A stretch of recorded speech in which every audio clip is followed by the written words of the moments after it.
Okay, so we have these formulas, and we have these cells to fill out. It's really nice to do in Excel. You're going to type in the formula. So 8 times the time plus 2 divided by the time plus 1, that's for the R. So in here, to type a formula, you start off with the equals.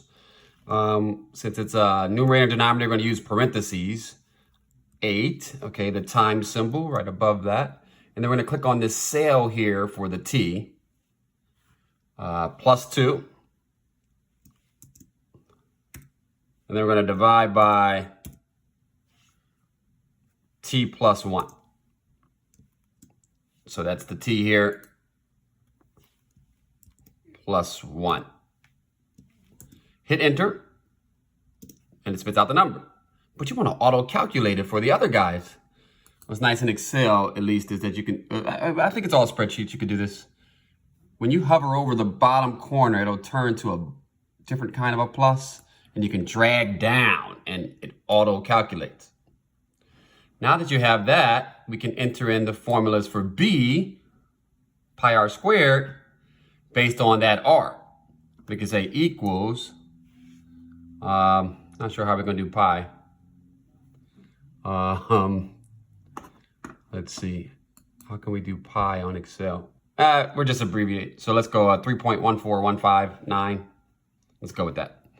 3.14159.2 and some other stuff. That's pi. It goes on forever and never ends, never repeats. Times the radius who's squared, but the radius is in this box. And then we need to square, so we raise to the 2.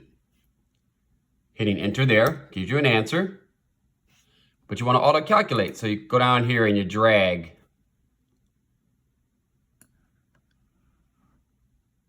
Auto-calculate. Now H is based off of B. H is 300 over B.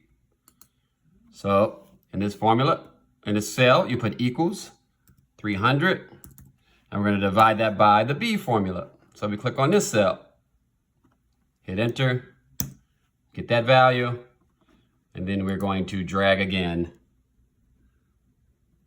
Wait till it changes to a black plus, and then drag down.